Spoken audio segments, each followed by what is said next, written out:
A Saturday morning in San Francisco, Suneel Gupta's wife is on the phone with her mother. He walks into the room. He's holding the New York Times. His face is at the front of the story about failure. At the time, if you Googled the word failure, one of the top results was an article with his picture. 2 years later, the New York Stock Exchange named him the new face of innovation. Same person, same story, different frame completely. Today, we find out how he made that shift and what it means for every founder who's been building in silence, waiting to be taken seriously. My guest today is Suneel Gupta. He's the best-selling author of Backable and Everyday Dharma. He's a visiting scholar at Harvard Medical School. He's a keynote speaker, and he's the founding CEO of Rise, a nutrition coaching app that Apple named App of the Year. Rise was then acquired by One Medical, and then Amazon acquired One Medical in 2022. I hope you enjoy this episode. Suneel, huge welcome to Return on Reputation. Thank you so much for being here. It's great. Thanks. I've been really looking forward to this conversation simply because I think your story does something very specific. And I found it incredibly relatable. And I was reading your book, Backable, and heard the story of your mother, and it really brought me to tears. And I think you've done such a great job telling this story and teaching other founders how to be backable through a very authentic and relatable way. So very intentional. So I just, first of all, so thank you. There are two things that stood out. So for me, that with your mother's story, and then the New York Times story, when you literally were the face of failure at one point. And I think most people would have hid, and you went all in. So we're going to get into all of that, but I just want to give you an opportunity. Who is, not the LinkedIn version, who is Suneel Gupta, and what are you working on right now? Oh, thanks. Yeah, I like how you qualified not the LinkedIn version, because I think that gives us permission. We'll talk about maybe this concept of Dharma later on, but Dharma is really who you are and how it aligns with what you do. And that goes beneath LinkedIn, right? It goes into what is it that makes us come alive? And I'm trying to teach my kids this as well, because when I ask my kids, hey, what do you want to be when you grow up? We're conditioned to answer with an occupation, right? Yeah. But I think it is wise for us, especially now when occupations are being shaken up the way they are, to go one layer beneath. And so for me, the answer is I'm a storyteller. Yeah. That's who I am. It's not on my LinkedIn profile, but the way that is my essence, that is my Dharma, and the way that it gets expressed is through these different things. I write books, I give speeches, I'm starting a new podcast. There's just all these different things that the way that storytelling gets expressed.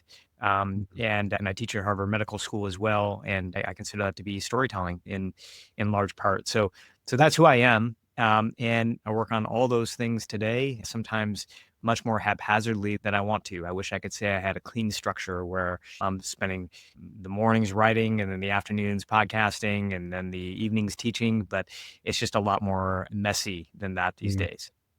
Have you always been a storyteller? I think so, but not something that I would admit to myself. I started my career as a computer programmer. And so Steve Jobs, I know sometimes it's cliche to bring up a quote from Steve Jobs on a podcast, but I really do. It really does resonate with me, which is we can only connect the dots looking backwards, not forwards. Oh, yeah. And so when you look back at your career and you look at the things that really made you come alive, chances are there's a thread that you can pull. But it does take some reflection. Even today, when people say to me, hey, look, I'm a little bit lost in my career, I don't know exactly what to do. One of the activities I have them do is just write down on a daily basis the couple of moments that sort of gave you that spark, even if it was brief, just the moment, right? And describe it with as much detail as possible, write it down in a little notebook. And after 7 days, we'll get back together and we'll look at your notes. And most times we'll find 15 to 20 different sort of moments. And when we unpack those moments, we'll be able to pull some type of thread. And that thread that we're able to pull is going to be deeper than something that you have on LinkedIn.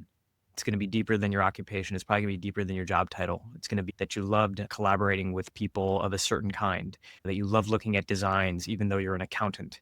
It's going to be these moments that you just, that sort of made you come alive. Now, I did that at a much more sort of macro scale with my career when I was working in consulting. I liked getting in front of the client.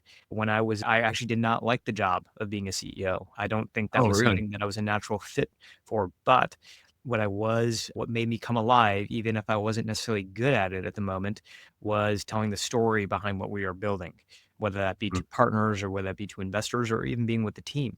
I felt the preparation for that was exciting for me. And being in the room, again, even though I wasn't always good at it, that was exciting for me. So as Mm. I started to pull that thread, I started to realize, hey, storytelling is really that thing. I don't have to get paid to be a storyteller. I would do it for free. I'd like to get paid. I have a family to support, Of but course. it's one of those things that I would do for free.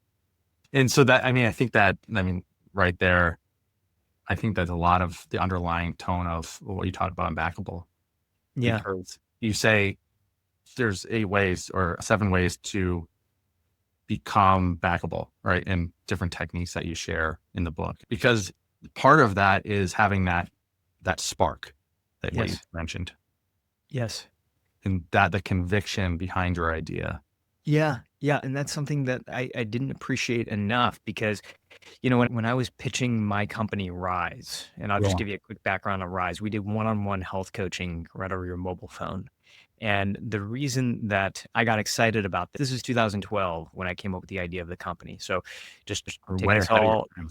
totally. Well, so 2000, I mean, here we are today. There's many of these kinds of services out there, right? But in Mhm. 2012, it was so new and unique that like I got asked to come to Apple and present to Tim Cook and his team on what I was building because they didn't know how to treat it. Was this an in-person service? Was this a remote service? Should we be taking our 30%? There was some questions on their minds, right? But I think above that, like Tim and his team, a lot of them were very interested in health themselves. So Mhm. the reason I started the company was because my dad had, when he was right around my age, I'm 46, about to turn 47.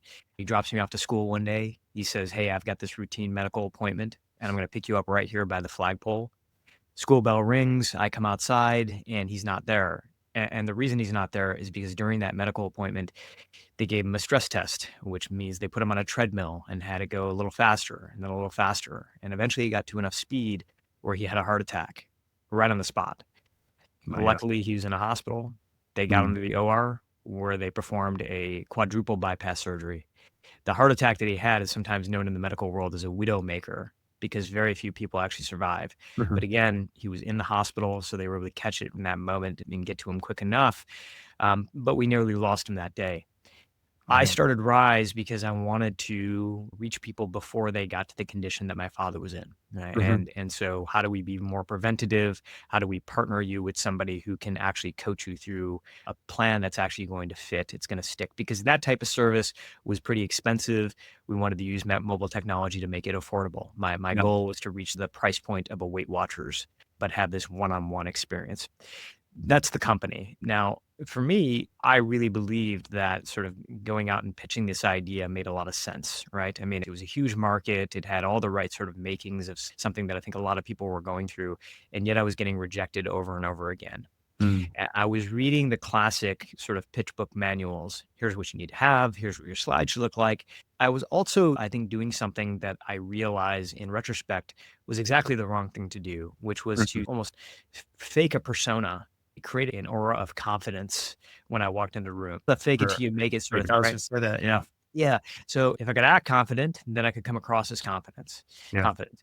And what I realized is that I was optimizing for the wrong thing, which is you don't confidence matters, but what matters even more than that is conviction.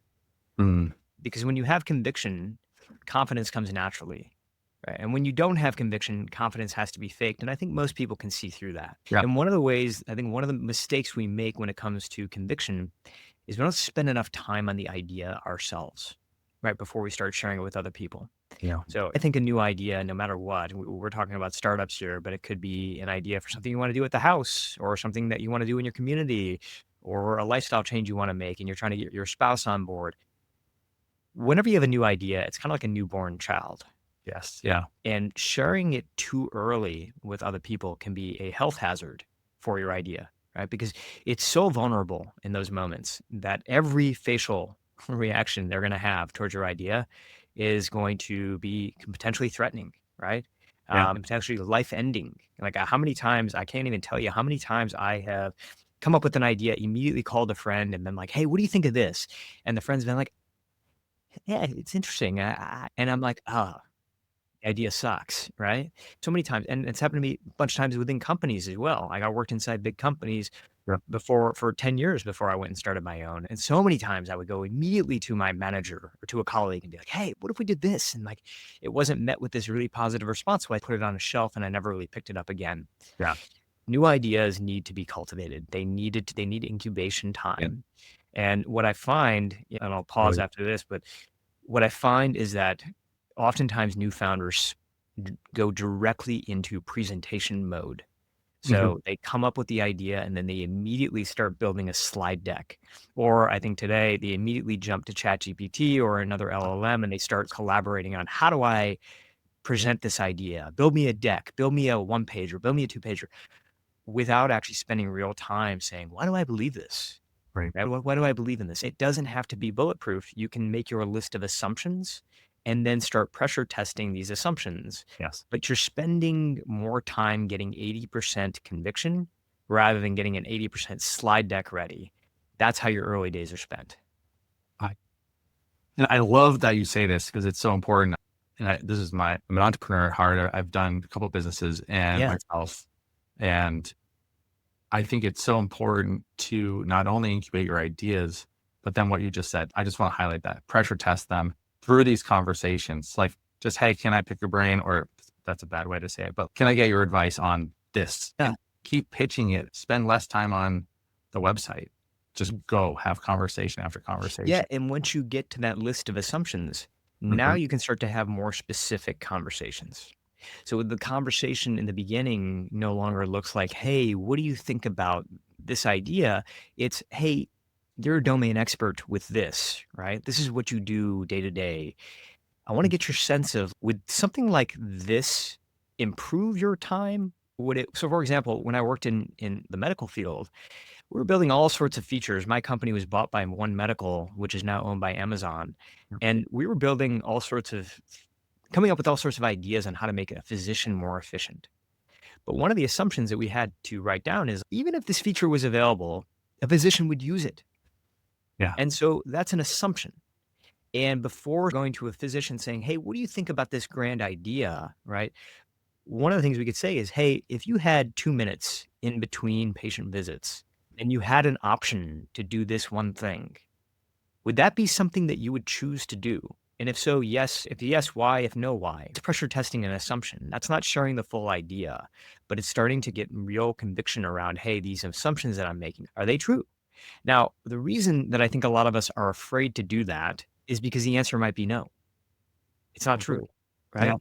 Yeah. But that is the beautiful part of an early idea, which is, hey, you have an instinct, and the expression of that instinct can Mhm. take many different forms. Yeah. It doesn't necessarily have to take the one form that you came up with.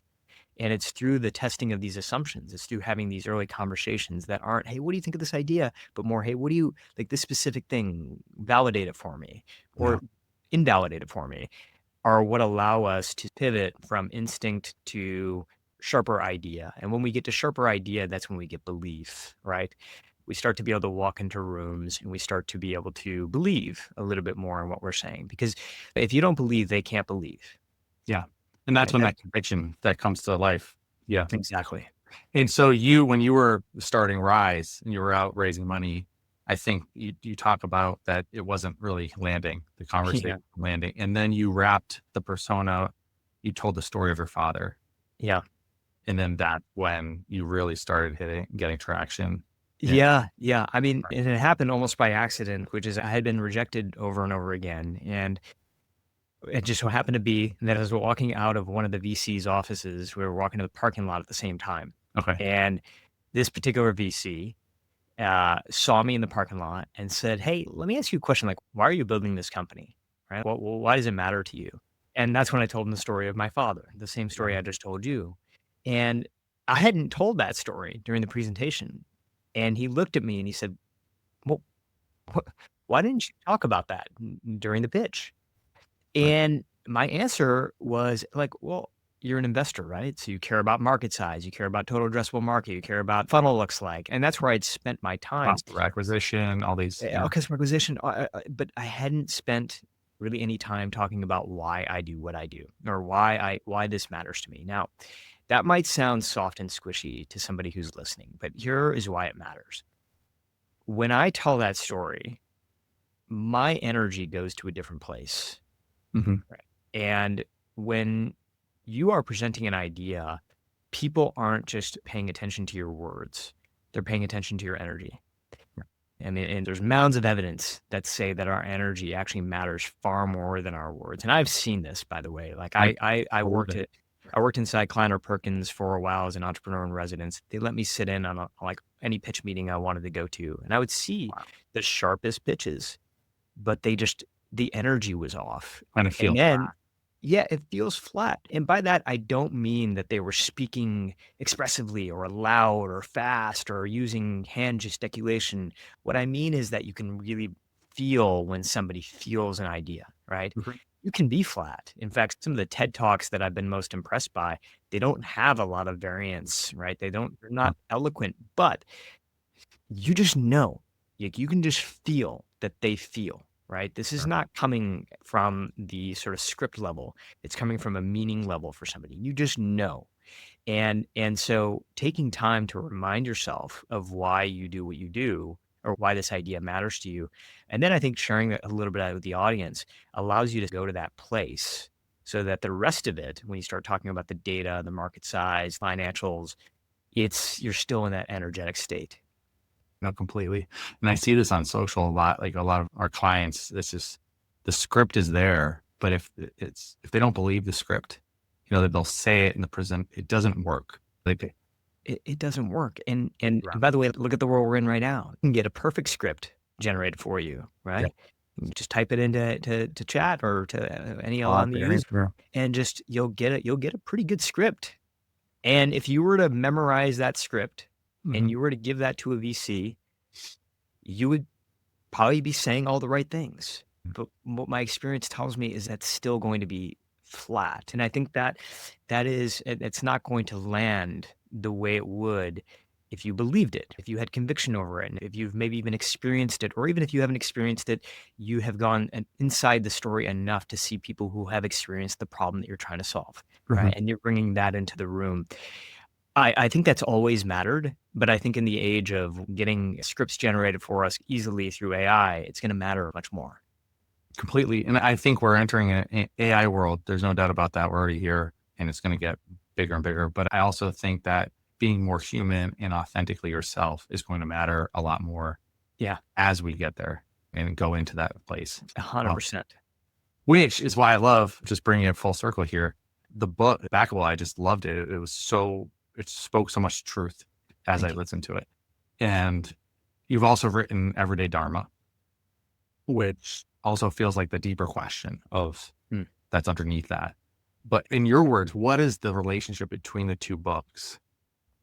Like, great why question. was it Everyday Dharma that came second? Yeah, great question. I mean, literally, I've had people reach out to me and say, "Hey, is this the same author? Did you write your first book on how to get people to believe in your ideas, and then the second book on Dharma, this really Hindu-based concept that's thousands of years old?" And yeah, I mean, I think for me, I've never been great. Let's put it this way. And I know that this speaks some to your work about reputation. Mhm. I have not built my reputation as having a master plan and then going and building. I lead my life more through a compass than a map Mm. where I just go to where like I feel called to next. And if I really believe it, then I go there. And I was really feeling called to it. But again, getting back to Steve Jobs, you can only connect it looking backwards. Of There's course. a quote from Pablo Picasso who said that the meaning of life is to find your gift, and the purpose of life is to give that gift away. And Mm. Everyday Dharma was really about finding your gift. And Backable was really about how we give that gift away. Oh, okay. Yeah. And I've heard it. We had another guest on the show say similar thing. And then just he broke it into three phases of his life. And now he's giving it back to as a mentor and trying to teach others. Yeah. I love that. So do you think, but you also talk about, I think, energy Hmm. and having energy. I mean, there's 8 principles of Dharma that you speak Yeah. about in the book. Energy is one that I really resonated with, because I think you said this in some of your keynotes, which I love, is that if you don't have the energy later in life, how can you give back? Yeah, that's right. I mean, look, I mean, I'm in my mid 40s. I talk to a lot of executives right now that are my age or older, and I do a lot of research on kind of what's holding us back today. Mhm. And energy is a big part of that. As we get older, we get more experience, we get more knowledge, we get more wisdom, we have more relationships, but oftentimes we run out of the energy to put all that stuff into action, right? Yeah. We start to fade out a little bit. And so the key to longevity, I think, in our lives, but also in our careers, is energy, right? And when we look at teams and leaders now, we know that run out of juice, they don't reach their potential. Oftentimes, it's not because they ran out of time or talent, it's because they ran out of energy. And so the trick of it is that there are these concepts that have been around for many years, but how do we make them practical? Because many of us live back to back lives. We are going through insanely busy schedules. And it only feels, I don't know if you feel this way, Justin, but for me, it just does feel like every year is just getting busier for Every me. year it goes faster and faster. Exactly, exactly. And I'm trying to manage that because Yeah. I have the skill that I didn't have before of doing less, not more, and being more choosy. But even with that, especially with kids and everything happening, it just does feel like it's getting busier. Mhm. The point is that if techniques that we bring into our lives are going to ask us to spend more time implementing those techniques, then they're harder to implement in the first place. So, one of the things that I have brought into my life that's been a game changer, I bring into a lot of other people's lives, is just the 55-5 principle. For every 55 minutes of work, whenever possible, not always possible, but whenever possible, you're building in 5 minutes of focused, deliberate rest. 55 to 5. Okay. Yeah, Okay. for those of you who've worked in tech, you may be familiar with the Pomodoro model, which is 25 to 5. I find 55 to 5 to just be a lot more accessible for me. And that 5 minutes can be spent doing anything you want. It could be breathing, it could be walking, it could be stretching, it could be listening to music, whatever it is that resets you. It's amazing to me how many people I've met that are just really hard charging Yeah. that bring this into their lives. And that's how they get the vitality and stamina. Like Martha Stewart, for example. I interviewed her and she's 83 years old, but she literally has the energy of somebody in her 20s. She's in complete founder mode all the time, but she's always taking these little breaks throughout the day to reset herself. So it's an amazing tool. And if you're listening, give it a shot. So do you have, just to get tactical, do you actually have a little timer on your desk?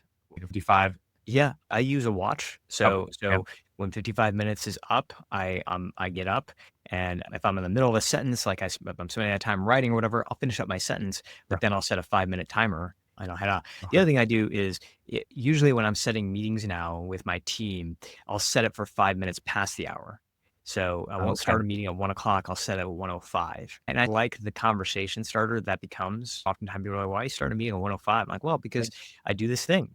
And I take these 5 minutes and it resets Right. me and I'm allowed to come into a meeting with better energy, with a better mindset. And it always makes, I believe me when I say I always get pushback on this because people are like, well, why would I feel like I don't have enough time in my day. And you're telling me to shave 5 minutes off of each hour. If I work a 9-hour day, that's 45 minutes out of my day. That's a lot of productivity lost. Right. Mm. And I say, yeah, that's true. But here's what the science, the research, and every single case study I've looked at, and all these people I've worked with over and over again, what we find is that those 5 minutes are going to make the other 55 minutes Okay. far more creative, far more collaborative, far more resilient. All these things that we associate with leadership and success, you're going to have more of it. Yeah. Yeah. I believe that entirely. My first company, I never did that. Now I try to time block, and it's like, what's the number one thing I can tackle today that'll move the business forward? Yeah. And that's the first thing I start. Yeah. I love that. And it's time blocked. Nothing gets in that way. And then from then on, there's different, I have a perfect calendar week, right? So ideally, this is what I'm doing based on my energy levels throughout the day. It's like, I Oh, can always cool. talk to people. So So I set a lot of meetings in the afternoon. I got it. So you're calibrating your schedule to your energy, to the natural Yeah. patterns of your energy. Yes. And then also I'm time blocking. So like I'll do 2-hour chunks. So I'm going to try the 55-5 because I think it's a little more digestible, but that gets the first thing, like the MIT of the day, most Yep. important thing of the day. Yeah, I like that. I like that. Yeah, I mean, and those 5 minutes, like I heard an interview with Jerry Seinfeld, and he's like, I spend my mornings working on my most important thing as well. But working to him doesn't necessarily mean that he's like writing the whole time. It Mm, simply means not doing anything else productive. right. The moment you turn to something else for productivity reasons, you've lost focus on that thing. Yeah. But taking a walk and thinking about that thing is totally fine. Doing Mhm. some sit-ups or push-ups and thinking about that thing, totally fine, but also a way to reset I your like that a energy. lot. Yeah. That's awesome. Yeah, I mean, because what was it, like 20 years ago, it was all about multitasking. We Right. found out that doesn't work. That's That it. yeah, you lose so much productivity when your brain actually can't do 2 things at once. It's constantly switching between things, and Yeah. yeah, okay, cool. So I want to bring this into a little to bring this into light because I think most of the founders in our audience they're genuinely great at what they do, and they have the expertise and the track record and all the things that make them a great founder, but they're largely invisible. And because nobody knows that outside of their immediate circle, no one really knows who they Mm, are. mm. And now you layer on top of that a world where we just talked about it. AI can write your pitch, your script, all these things. So I want to say, like, in that world that we're entering, and you're already here, what does being backable mean for the founder right now? We touched on it, but I think Yeah. I want to like really highlight this because I think you can say it very clearly to people as like a Well, clear takeaway. well, let's take it from the context of being invisible and take it Yeah. from the point of view of founder who is highly reputable in their field, but they don't have a reputation, meaning that they have all the skills, they have the background, but they don't necessarily have a reputation. I think one of the first of all, I just want to disclose this by saying I'm not a huge fan of social media. I don't like to spend a lot of time on social media. Yeah. I do it as a necessary thing for me because it is part of my work. And if I want to get my work out there, getting a book published every 3 to 4 years is just not fast enough a clip for me to be sharing my ideas. Mhm. So media is a part of that, but I try as actively as I can. The problem for me with social media is the more I post, the more I want to look, and I don't want Yeah. to look that much. I want to be very disciplined about how I consume, and that can be trickier when you are somebody who's now actively posting. So let me Very just throw that out there. And I think that it is a place where reputation can be built. yes. It is also, by the way, a place where reputation can be lost. If Mm, you're throwing things out where it's empty, that's it's not thoughtful, and clear here's I mean, another one clearly written by AI, and you're just posting every day, but we know it's not you. That's a way to lose reputation. true. So, but here's one sort of thing that I have found to be useful that I did not think was going to be that useful, which is commenting on other people's posts thoughtfully. Mhm. Think about like just LinkedIn, for example. What ends up happening when you throw out a comment on a post that, is in your domain, it's in your lane, it's something that you're passionate about. It may not be somebody that you even know, but you're searching for this category, this topic, you're seeing what the posts are, the activity, you're chiming in with something that has taken you a few minutes to actually construct. Like there's some real thought. And I Yeah. think maybe even sharing, I get it, it's comments, you're not writing a book here, but like sharing a little bit about your own personal experience so that we know this is coming from a human perspective. I think that's a way for you to bubble yourself up to others in a way that can sometimes be even far more effective than generating your own post. Because when you generate your own post, the people who see it are the people who are following you, right? So it's first degree connections and followers right away. But when you comment on somebody else's, especially if they're not connected to you, well, all of a sudden now you've reached a different universe of people. And so a thoughtful Mhm. comment can sometimes be a really strong way to start building your reputation. The one thing that I'll say is that not a lot of people thumbs up comments, right? So Yeah. it may seem like your comment is actually not getting any traction, Yeah. but in reality, it could be, right? People are at least seeing who you are and they know your name. And if they see you again, that might cause them to click on your profile. If they see you yet again, it might cause them to follow you or to add you as a connection, right? Mhm. So it does take multiple touch points, and comments are an underutilized resource for that. Especially on LinkedIn. Yeah, Completely agree. especially on LinkedIn. Yeah. Yeah. Yeah. I have one more question. I don't know if I know you have a limited time. I have one more question and then we get rapid fire and kind of wrap up the show. as I want to be respectful of your time. But in everyday Dharma, you talk about the gap between the outer success and inner fulfillment, which I think I relate to this so much because I think so many people in our society have on paper what looks like incredible success. Yeah. They're not happy at all. How does a founder know if they're building towards something that aligns? You can feel it. Okay. And winning doesn't always feel like winning.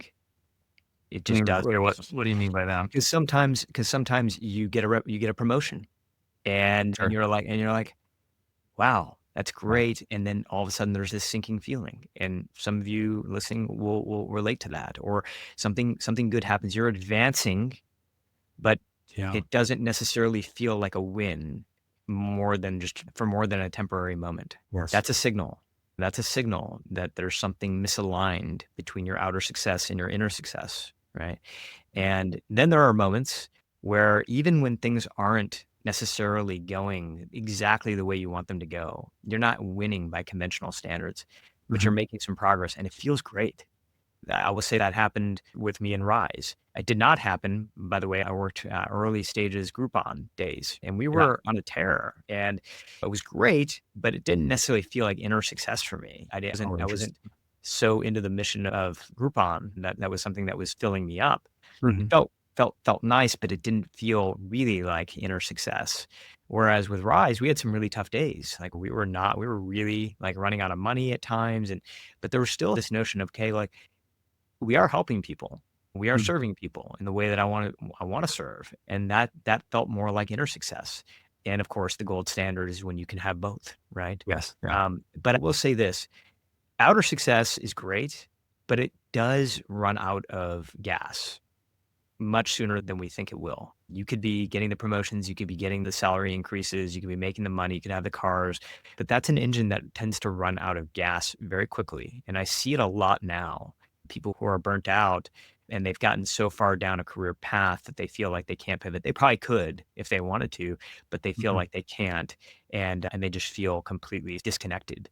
Whereas I also have seen other people who have defined themselves based on inner success and have not won all the time, but they're still pretty fired up about what they do, right? And that engine is still going. So yeah, I think it's the alignment between the two though that really feels like the gold standard.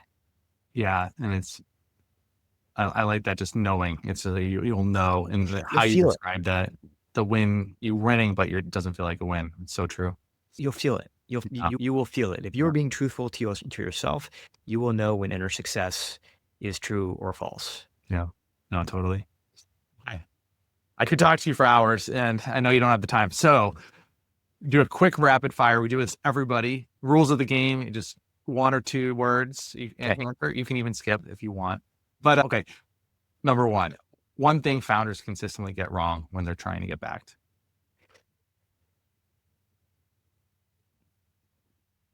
Courage follows action, not the other way around. So I'll explain that one. I know you're asking about rapid fire, but oftentimes we wait for courage in order to take action. But I always believe this. It works the other way around. This was my mom's story, by the way. She was a refugee who climbed herself out of poverty. She became Ford Motor Company's first female engineer. That was her dream. It was very unlikely. And I always assumed it was because she was this courageous person. But as she got older and we really sat down and I really unpacked her story, what I realized is that it wasn't that she had courage, it was that she took action. And we mistake the two things because we believe that we need courage in order to take action. Most stories I've seen, including hers now, really, they operate the other way around. You take action even when you're scared, and that leads you to a little bit of courage, which lets you more action, which gives you more courage. And that becomes the cycle. That becomes the cycle that pulls you forward. Yeah, so true. You're building that muscle. And your mother's story is incredible when she's in that interview and they say, we can't hire you because we don't have any women. And she's, oh, how many women do you have working? Yes or none. And she's 11 be the first. Yeah. Oh my God. That's amazing. Yeah. And she goes on to make history. So incredible. So, okay. The most underrated thing about conviction. What would that be? I think the most underrated thing about conviction is how you can build it yourself. right? I Mhm. mean, meaning that you can, I know that there's so much value in getting outside the room, and that's been like the get outside the house, get outside the room. But in those early days, a lot of it can be spent taking walks. A lot of it can be, Yeah. doing voice memos to yourself, taking little notes, just thinking about it. A great book for founders is The Artist's Way, which is written for writers and creatives, but I think it really is true for founders as well. And one of the things that she suggests, the author, Julia Cameron, is to schedule a date with your art. It's like an artist date. And what she means by that is like a date with yourself, with your idea. Okay. And I think the same thing would be great for us as founders, which is to spend, even if you're working full time, for example, schedule a date with this new idea you have where you just go off and hang out with it for a little bit. No expectations, just Yeah, like you I love that. take it to the woods or take it to nature and just spend some time with it. Okay. It's really good. Yeah. Okay. Twitter 2009 versus LinkedIn 2026. Oh, I've never been a big Twitter person. Okay. Okay. So it's going to be LinkedIn Wow. 2026. But yeah, I never got into Twitter the way, I mean, I started to use it again because I felt like, hey, this might be something that's good for my career, but I felt it was just too toxic for me. And I ended up Mhm. finding that the cost of it wasn't worth the benefit. They're both are very conversational where like making comments very easy. So I find that similar. So, okay. And then I guess what is the one secret ingredient that you find the most successful people have in common? Because you've interviewed so many people. Is there one underlying thing that you see? Yeah.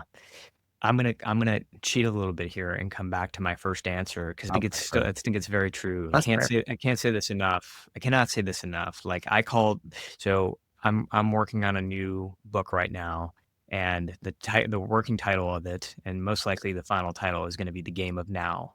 And what the game of now is the thing that I've noticed amongst all these successful people who came from all these different backgrounds is that they Mhm. didn't play the game of someday, they played the game of now. And what that means is that instead of waiting for courage to take action, you take action and you let courage catch up along the way. I And love the reason that it matters is because, and I think especially for anybody who is thinking about something but not sure about it, you might have these three words echoing in your head, which is, I'm not ready. I'm not ready to run with that idea. I'm not ready to speak my mind. And the thing that I realized over and over again amongst all these people that have changed the world in their own ways from all different walks of life, many of them founders, is that very few of them were actually ready to do what they did. But instead of waiting for courage to get ready, they just took action and they let readiness and courage catch up along the way. Yeah, that's like the beautiful thing about being naive is Yeah. you just don't know what you don't know, and so that allows you to start the business if you can Yeah. follow that and take action. And most people, I think, would never. A lot of people say like they would never start the company if they knew what they knew when they were starting it, how hard the Exactly. journey might be, and that's why passion and conviction is so important to Yeah. get really full circle. Okay, Sunil, thank you so much for being here. This has been awesome conversation. I think it's hopefully has brought a lot of value to people listening. I really enjoyed it. You're a great interview, Justin. Yeah, I have one you're final yeah. question Okay. for you. Sure. And so, I mean, you wrote the playbook on getting backed, and then you wrote Everyday Dharma, and you Yeah. have a new book coming, which I'm very excited about. I can't believe you just everyone that was the game of now is coming. So look out for that. I can't wait to see it. But the when you wrote Everyday Dharma, it to me it reads like the answer to that we what is actually what all of this is for. So I guess with that context, what does reputation mean to you today? I think reputation to me means expression. Okay.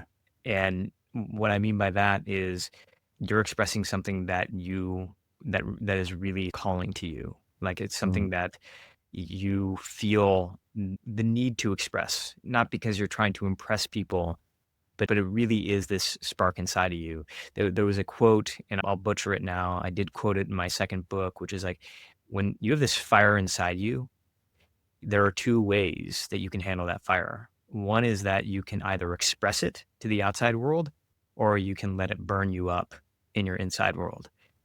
oh wow. Wow. Those are your two options. But there really is no other option. If you've got this thing that is calling to you and needs to get out and you try to suppress it, it will eat you up. And so I think reputation is really about taking this thing, doing the work to make it thoughtful, to express it in the way that feels true to you, and putting it into the world. So you can't say anything else. Suneel Gupta, thank you so much for your time. Pleasure. Everyone, look out for his new book coming out, and we'll put everything in the show notes today. All right, Justin. Thanks so much. Thanks. Okay.